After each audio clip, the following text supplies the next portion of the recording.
Hey guys. I've talked about this a few times on my channel before and had some conversations with viewers and other YouTubers about it, but I really wanted to have a more focused discussion today on something that I think may be afflicting many of us: burnout, and what to do when righteous anger dissipates and turns into apathy. I think this might be why male content creators are generally better than women. They don't internalize the criticism or engage in the fear of repercussion as much, particularly as it pertains to media backlash. They just keep getting angry at the injustice, and that fuels them.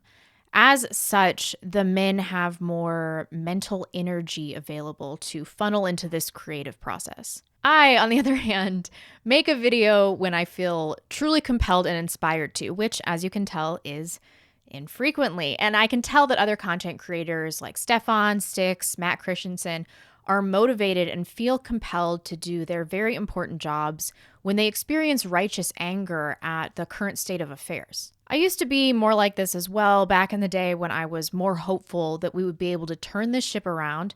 Since it has become clear to me over the last year or so that we're probably in too deep and we're going to have to start anew, I've begun to really internalize these waves of hopelessness, although it comes and goes. Worsening censorship, unveiling new levels of government corruption, and unwillingness of the general public to accept their circumstances.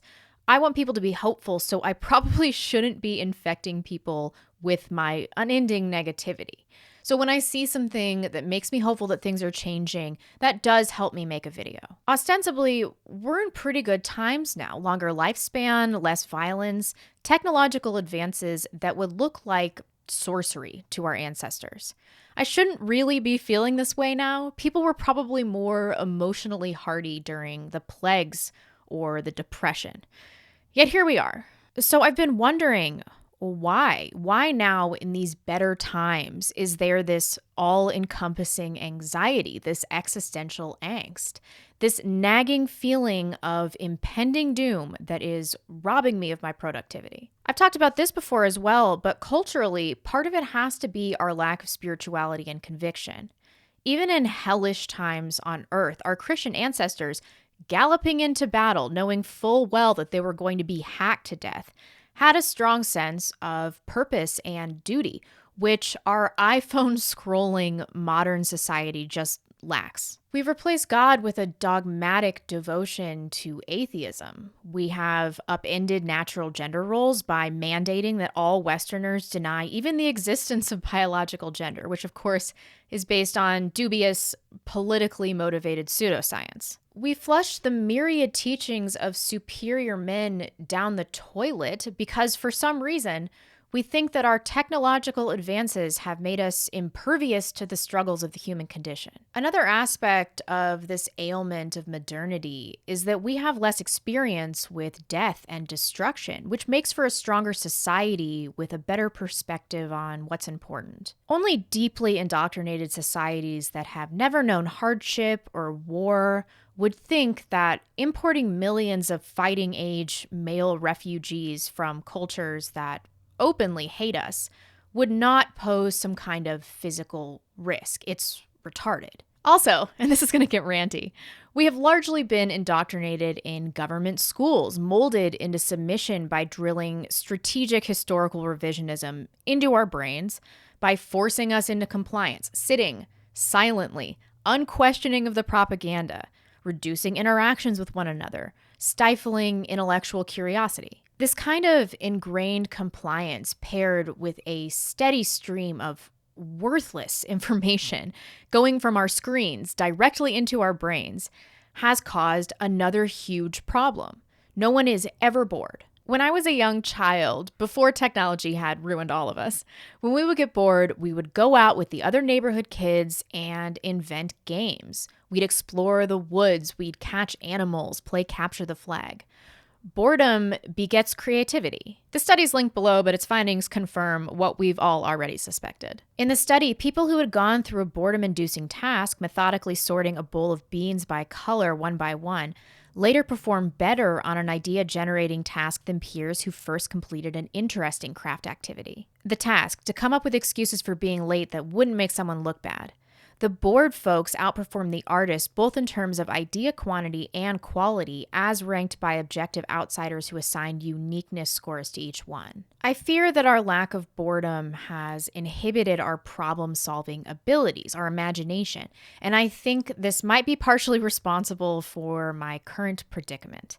My issue is news inundation. I simply consume too much. We're now finding that too much screen time actually damages the brain. It causes gray matter atrophy, compromises white matter integrity, reduces cortical thickness, messes with dopamine, and impairs cognitive ability. You may say this only applies to internet addiction, but seeing that your average child is logging 7 hours of screen time a day, I think we can all agree that as a society, we're there. The solution to this one, I think, is pretty easy. We need to voluntarily make our lives just a little bit harder. We need to limit, or at a minimum, seriously vet the information going into our brains. No more mindless scrolling, no more wasting time accruing totally trivial visual and auditory information. We have to detox ourselves, make our worlds small again. I am clearly guilty of failing to do this. I would like to say that it's because of my channel, but really, I probably voluntarily consume 10,000 pieces of unimportant information on a daily basis. Time that I could spend studying history, working on my paintings, practicing my cello, or, oh my God, making an effing video. I have started to do a few things that have helped. I moved to a smaller conservative community and made a lot of local friends. I've gone back to church, started taking cello lessons, and what has helped me more than anything else to focus on what is right in front of me and not on all of these catastrophic, larger fears is working on my garden. There's something very satisfying about growing something that you can eat from a seed. Focusing just on this little thing with a tangible, healthy benefit can disrupt the attraction of the screen. And maybe that's the answer to bring our lives back to the earth. So the whole point of this video, how do we revitalize a weary spirit? I've talked about what we can do in our unique modern times. But what did our ancestors do to revive their spirits? To renew their souls when they felt burned out, to blow off some steam? First, they did a lot of manual labor, which is immensely helpful in quieting a busy mind. If you have house projects that need to be done, try not to hire it out. I've been renovating my house recently, and you'd be surprised at the magnitude of the tasks you, even as an amateur, can take on your own and how rewarding it is to complete them. Although manual labor was limited to commoners, all members of European society craved entertainment, just like we do. They read silently and to one another, they enjoyed theater. Rich or poor, they sang and danced. Women took pride in the letters they wrote. They journaled, they knit, they cross-stitched. They tended to animals and children and their gardens. They took pride in their ability to homestead, the quality of their home, even if they were poor, and the skills that were passed down through generations. Men hunted, fished, built things with their hands, played games, some gambled. I'm not saying all of their pastimes were wholesome or even rooted in self-betterment, but the majority were based in community and familial interactions, in real life, in society. Our ancestors, despite their hardships, were smarter, more grounded, more whole, lived a more purposeful existence than most of us do. I think to cope with our existential angst, the answer for our future lies in the past. If you're feeling like I've been, maybe this is the answer. And I'm seeing more and more people do this. Styx has his garden series. Owen Benjamin rejected a wealthy Hollywood lifestyle to raise animals and kids on a farm with his wife.